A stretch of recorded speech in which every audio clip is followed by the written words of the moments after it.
Antes de iniciar o nosso EP, eu quero te falar sobre os nossos apoiadores, porque sem eles nada disso aqui seria possível.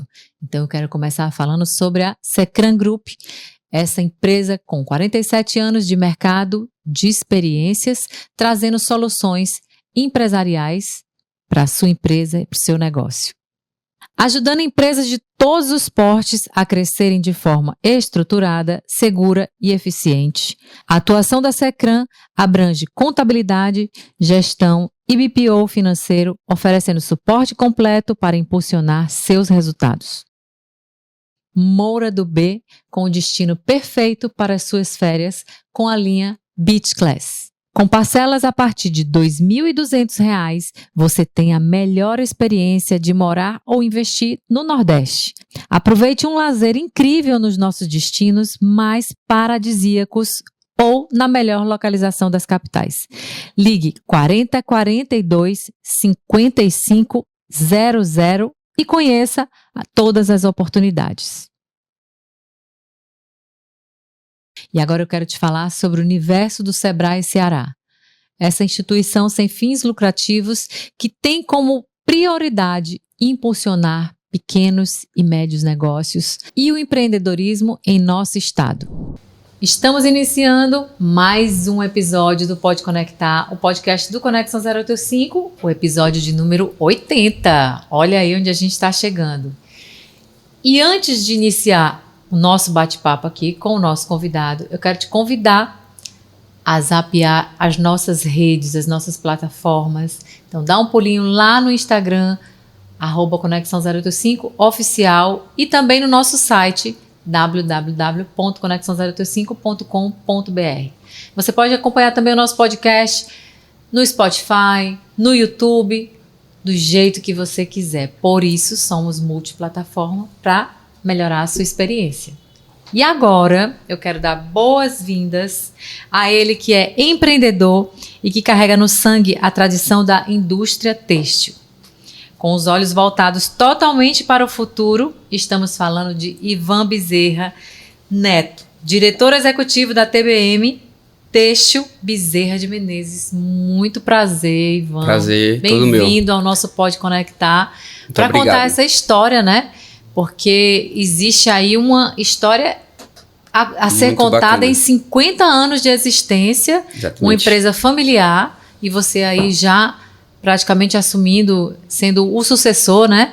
Então, fala um pouquinho pra gente dessa história, para você se conectar aqui com o nosso público. Bom, primeiro agradecer o convite, é sempre muito bacana estar nesses momentos aqui que a gente pode contar um pouco da nossa história, do nosso dia a dia, das nossas dificuldades e dores, né, e compartilhar histórias aí. Muito obrigado. Bom, como você falou, né, nós somos uma empresa familiar que está há mais de 50 anos no mercado, de um setor têxtil, né, um setor bastante competitivo, bastante dinâmico, que as coisas mudam do dia para a noite, e a gente sempre tem que estar, como você falou, olhando para o futuro, para a gente sempre ser competitivo, né? Assim, a gente sofre uma competição com a Ásia gigante, e se a gente ficar parado no tempo, a gente é destruído em questão de anos, né? Anos ou meses. Então, o olhar para o futuro é o que nos guia, né? E a gente tem muita história bem legal na nossa empresa, de reviravoltas que a gente teve que dar ao longo do caminho. Isso é muito interessante. De mudanças de estratégia, tentando combater concorrência, tentando combater a Ásia, né? E sempre entregando para o cliente o melhor fio ou malha que a gente pode entregar com tecnologia, que atenda à moda, né? E sempre lembrando de cuidar da porta para dentro, né? Assim, dos nossos funcionários, da nossa equipe. A gente tem uma cultura muito forte, um zelo muito grande pelo time da empresa, né? A gente sabe que sem as pessoas a gente não vai para canto nenhum. Que é onde tudo acontece, né, Ivan? Exatamente. É onde tudo acontece. E assim, falando um pouco sobre você, já que você fala dessa cultura forte de pessoas, você foi criado dentro desse ambiente, né? Desse ambiente têxtil. E você viveu várias fases. Então, seu avô fundou Em Isso. seguida, seu pai deu continuidade. E como foi isso para você? Conta pra gente essa experiência, né? Essa sua vivência. É assim, o pessoal brinca que quando o pai e o filho têm o mesmo nome, gera alguma pressão para ter essa questão da sucessão, né? E de fato isso é uma realidade, né? Assim, o meu avô é Ivan, meu pai é Ivan e eu sou Ivan. Ah, que legal. E eu sempre vi os dois, assim, eu pequenininho, né? Sempre eu era fã deles 100%, né? Ainda sou, né? Mas assim, eu queria muito ser eles, né? E quando eu via que tinha a TBM, uma empresa grande, que eles iam lá, trabalhavam, e isso gerava, tipo assim, meu Deus, eu também preciso ir para esse caminho, né? Então, desde pequeno, na minha cabeça, já era certo que eu iria trabalhar lá. Eu nunca tive uma outra opção. Eu sempre fui all-in nessa questão de querer trabalhar lá e querer suceder meu pai, né? Você foi preparado para isso. Fui. Que bom que isso também se tornou o seu sonho. Porque assim, a primeira coisa é você tem que querer. Porque assim, a galera olha de fora, tipo, é uma empresa grande, é o filho do dono, já teve facilidade de entrar. Óbvio que eu tive algumas facilidades, né? Assim, foi dado para mim uma oportunidade porque eu sou da família. Claro. Né? Mas do dar oportunidade até você, de fato, conseguir executar a missão de suceder, né? Que ainda não é o meu caso, mas está próximo, tem um gap gigante. Sim. Assim, a quantidade de coisa que você abdica de tempo, de estar com a família, de trabalhar muito, de engolir sapo, de fazer com que as pessoas que você antigamente chamava de tio, né? Porque a gente tem diretores lá que tá há 30 e poucos anos, né? Me pegaram no colo. E para você passar a ser aquela criança e hoje liderar essa galera. Sim. Então, assim, um desafio muito grande. Um desafio muito grande, né? E eu sempre acreditei que eu nunca quis impor a minha liderança só porque eu sou, sei lá, tô na família, eu faço parte da sociedade. É o filho do dono. Não tem como fugir disso. Isso, eu quis muito conquistar eles por mérito, por confiança, por relacionamentos, né? E isso é um desafio muito grande. Eu tenho certeza disso. Muito Imagino, grande. faço ideia dessa construção. Porque, assim, em meio a tudo isso, fica aquele estigma, né? É o filho do dono. Mas aí, sim, é o filho do dono. E aí, só que não é por ser o filho do dono que você não está construindo a sua história e se posicionando dentro desse... Já construindo o seu legado, como você estava me contando aqui nos bastidores. E hoje, cada vez mais, empresas grandes, assim como a gente, estão tendo problemas sérios de sucessão. Sérios de... Assim, o fundador com 90 e poucos anos trabalhando na empresa porque não tem ninguém para suceder, entendeu?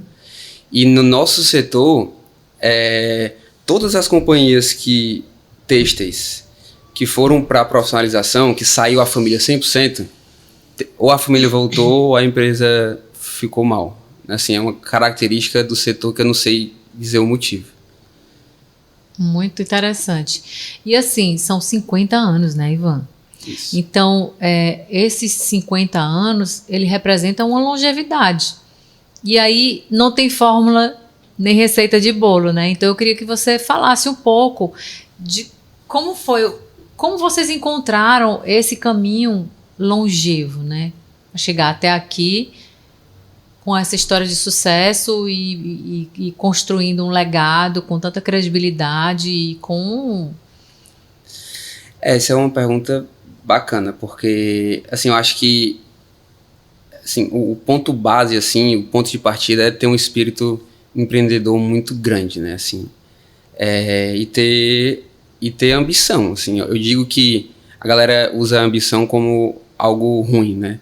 Mas se a gente não tiver ambição e ela focada em algo bom, você não vai para canto nenhum, né? Assim, e acho que o primeiro ponto é isso, né? Assim, você tem que ter vontade de crescer, de fazer, deixar um legado, né? De fazer acontecer, de impactar vidas, impactar pessoas, né? Assim, o tanto de coisa que direto ou indiretamente a TBM e a nossa outra empresa, né, a Filat, elas impactam a sociedade, é muito grande, né? Assim, o setor têxtil como um todo é muito grande, né?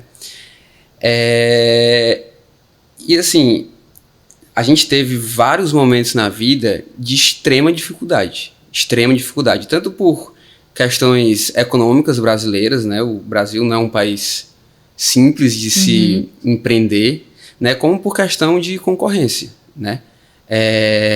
Como eu disse no começo, o nosso maior concorrente hoje, não só no têxtil, mas em vários setores, é a Ásia, né? No começo China, e depois foi indo para outros países, enfim. Mas a gente viu, há uns 20 anos atrás, que a China colocava o nosso mesmo produto aqui, exatamente igual, a qualidade, tudo direitinho, 15, 20, 10% mais barato do que a gente fazia, né? E a gente viu que se a gente não mudasse, a gente iria quebrar. Era questão de tempo. E como várias quebraram, né? Várias indústrias de fiação, de malharia, de confecção, ao longo do tempo no Brasil, quebraram porque não conseguiram combater a China, né? E aí a gente viu que a gente precisava mudar e a gente mudou via produto.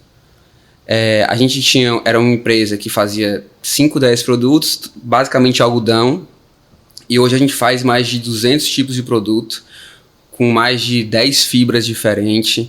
E aí é uma mudança cultural muito forte dentro da empresa. Assim, que tem que mudar do presidente até o cargo mais abaixo, tem que mudar a cabeça, porque senão não vai. Então, assim, imagina uma indústria que faz 10 tipos de fio com uma fibra só, produzindo em larga escala, com quantidades absurdas.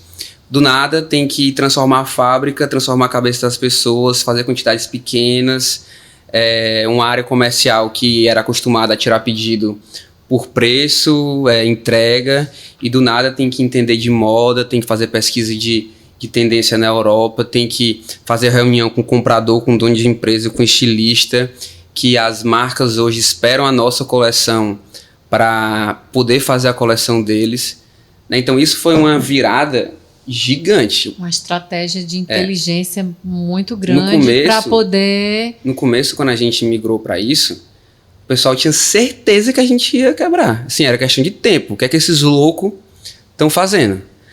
E hoje, além da gente ser uma das ou a maior fiação em volume no Brasil, a gente disparado é a maior fiação em questão de produto. Nenhuma vai com a gente.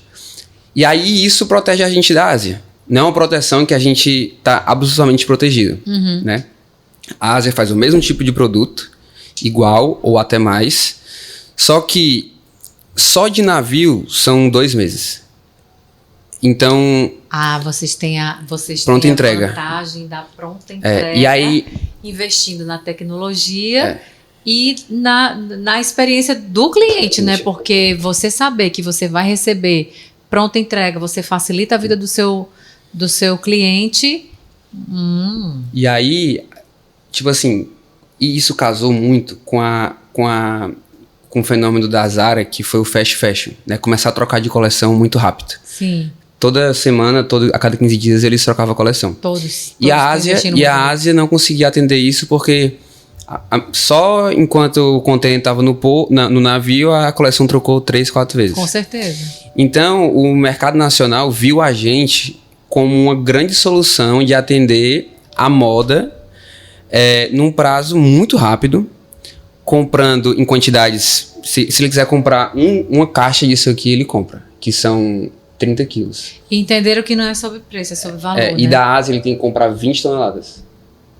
Então, é um capital investido num produto que, como é um produto de valor agregado, ele não tem um ticket médio muito alto. Então, a gente encontrou uma certa proteção nisso, mas que ainda é longe de ser a solução, né? E a gente teve que ir para as outras áreas para tentar encantar nosso cliente cada vez mais. A gente preza muito por relacionamento com o cliente. Muito, muito, muito. Eu brinco muito que meu sonho era ter um fornecedor como a TBM é um fornecedor para os nossos clientes, assim, porque a gente faz tanto que às vezes a gente é até meio besta, sabe? Mas, assim, em termos de relacionamento, tipo, hoje vai vir um cliente pra cá, pra Fortaleza, conhece a fábrica toda, vai jantar lá em casa. A gente vai pra Santa Catarina, pra São Paulo, direto, e sai com o cliente, visita cliente, enfim, e sendo sempre muito humilde, né? A gente tem um lema que é sempre ser muito humilde nas relações, tanto fora da empresa quanto dentro da empresa. O cliente é o centro do negócio e o relacionamento é a base do sucesso, porque eu acredito muito, né, eu aposto muito nessa questão do relacionamento e eu acho que... Não, é tudo hoje. Assim, você tem que entregar valor para o cliente em tudo, em 100% da operação, da experiência que ele tem, do primeiro contato até o fio chegar lá, ele tem que ter uma experiência boa. Bacana. Porque são com esses pequenos movimentos que também vai diferenciar a gente da Ásia. Aqui na Ásia ele é só mais um. Aqui, pra gente, ele é muita coisa. Muita coisa. Muito bacana. Então é isso. E aí, nesse momento, a gente passou de ser uma empresa que tinha 100 clientes, 80 clientes, 100 clientes, que atendia malharistas em rolo, e hoje a gente tem mais de 800 clientes.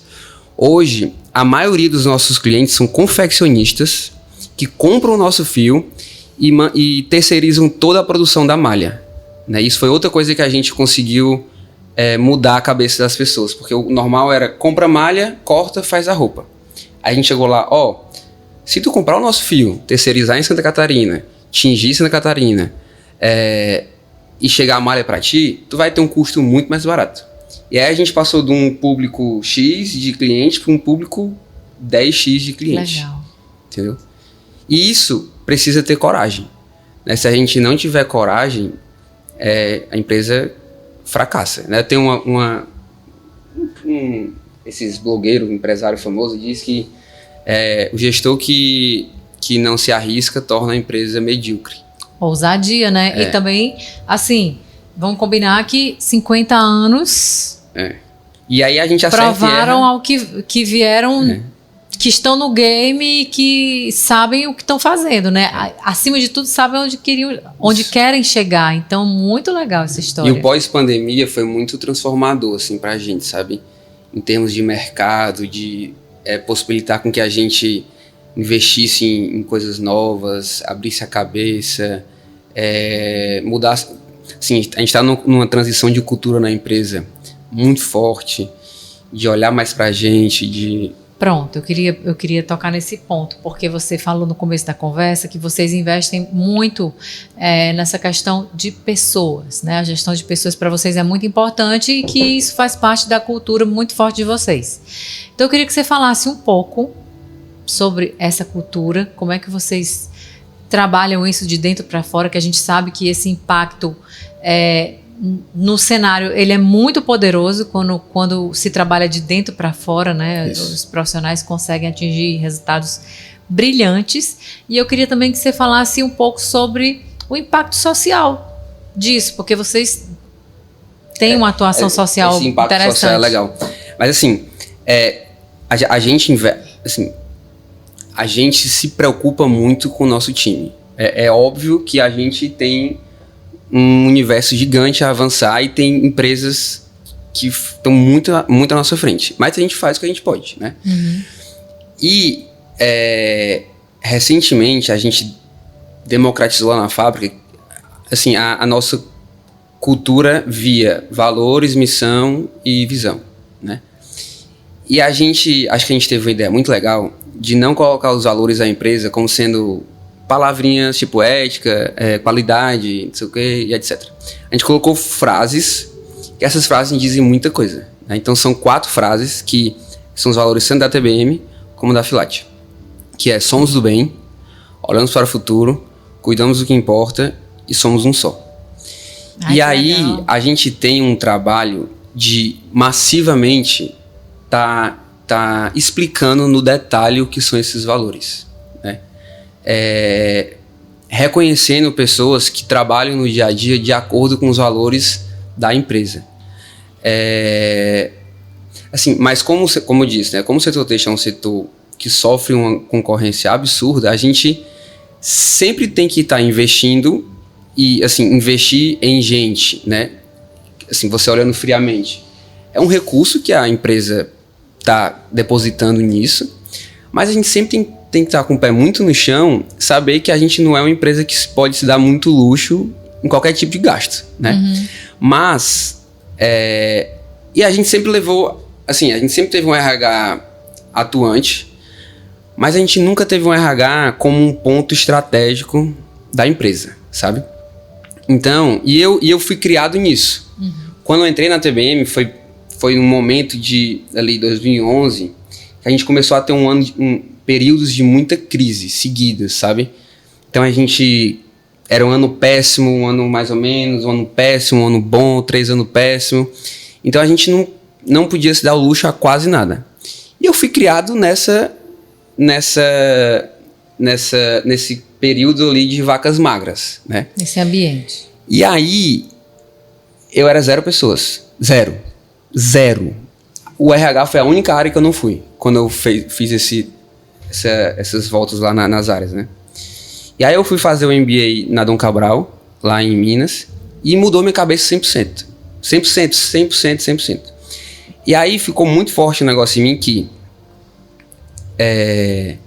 investir em pessoas, a gente investe para que elas fiquem felizes no trabalho.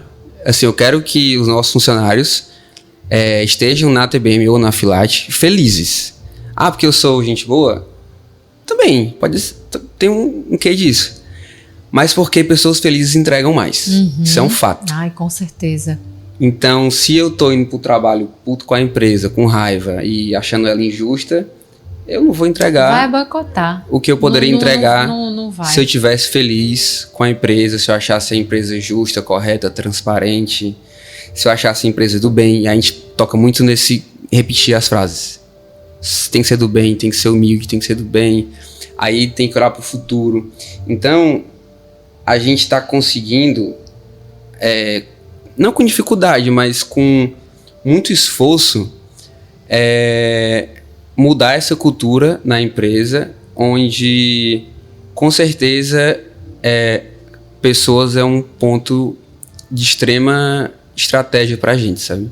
Bacana. Então a gente tem se movimentado, nesses períodos de crise que a gente teve muito benefício que a gente tirou, e graças a Deus a gente conseguiu retomar praticamente todos. Programas de incentivo, de participação no resultado,